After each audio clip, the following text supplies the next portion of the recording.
All right, I bought this Futura trailer. It's made in New Zealand, disassembled, shipped over the United States, and then I purchased it at Dodge County Trailer. There's the information. And I've been learning how to use it. So today I have to offload the 2023 ZL1 1LE because I need to replace the pads in tracking line. So I just thought I'd give people an example of how it's done, or at least how I do it. So these fenders here come off using these little pins. Pull the pins out, disconnect the cable, and then you have to lift up these locking pins, not hard to do. Bring the license plate straight up, and then lift up the locking pins. You'll see in a minute why that's important. And then I have it hooked up to the tow hook, and it's in what we call engaged mode, meaning that it won't give. There's a disengaged mode, which makes it loose. And then you notice the motor hooks into this side rail. Very nice system. Same thing here, hooks into the side rail. It's a sweet setup. And so the question is, why did I get it?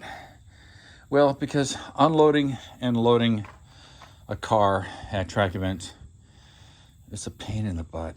I know. Now, it's got a little solar cell on the top, so when it is not undercover, which it is now, it charges the battery. Flick the battery on, get the remote, see if I can do this one-handed. In order to tell the remote to talk to the motor, I'm now hooked up. Now, I have this so that as I tilt the trailer down, it will be, since it's engaged mode, the car will not slide back. Now it's an automatic, it's a 10-speed. And then I had this wheel chock here, just because whenever I'm working on the car, I like to make sure that it won't roll down this way and it won't roll forward. Now, in order to get this thing off, I've got to start the engine on the car, which is why I take the fender off.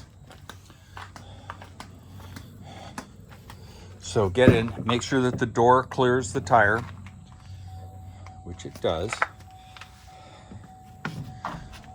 And yes, a ZL1 1LE, it's an amazing car. I mean, it's heavy. It's like 3,800 pounds. Don't get me wrong. It's not some little BMW M3 that's been stripped.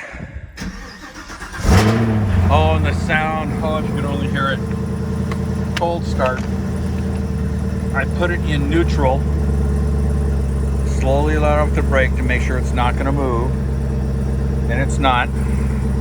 And then I lower the window because I want to be able to steer it as I'm lowering it.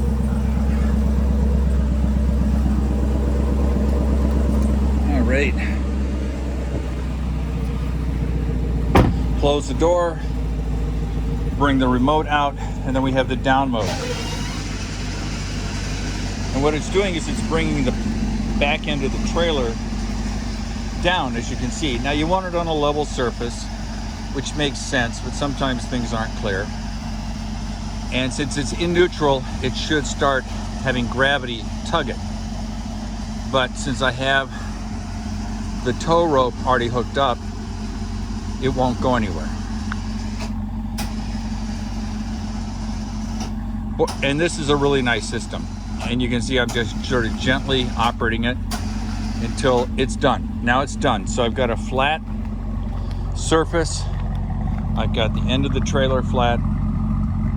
Car's running because I obviously can't get in to start it with the trailer down. It won't work. So then I do the out and see how it's rolling back.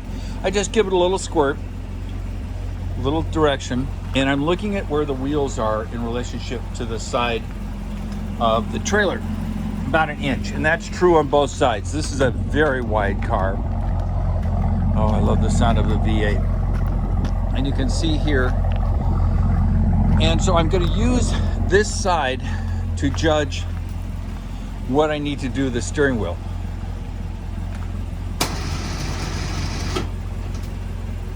A little bit at a time, in no hurry. No hurry. Now, a lot of people will just drive the car right off the trailer. Given that these rims are less than an inch away from this metal ramp, this side piece, I don't want to curb rash these rims, especially since I have a system that works well. Just a little bit, tug, a little bit.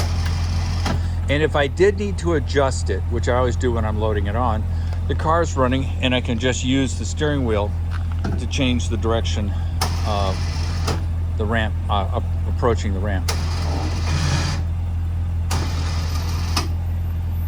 Oh, it's getting a little close. But you can see that the cable has gone limp. Well, I better turn the headlights off. There's no reason to have them on. So now I know that gravity has done its thing. I'm going to disconnect the cable from the toe. I'm going to turn this little electric motor to released, and then I will come over and replace the remote. Gives you the battery voltage, by the way, 12.6 volts. Turn that off, drop this down, and now I can drive the car off the ramp, off the trailer. And like I said, it's going to have its new pads put on. They're getting close to worn out. But I just thought I'd let you know how nice these Futura trailers are. They're pricey. I'll be the first one to tell you that. But good stuff costs money. It's sort of like the ZL1, which I bought used because they don't make them anymore. Oh, and I do love the sound of this thing and the supercharger. But it needs some servicing before it goes out on its next track day. Like I said, brakes, brake pads. And then I'll bed them in the next couple of days after I get them replaced. So just a interesting video. I just wanted to show you how it's done. If anybody's considering a Futura trailer like this, don't hesitate. It takes a little while to get to learn how to use it. It took, the first time I loaded this car on, it must have taken me an hour and a half because there's some little things you just have to learn. So I love you all. Peace out.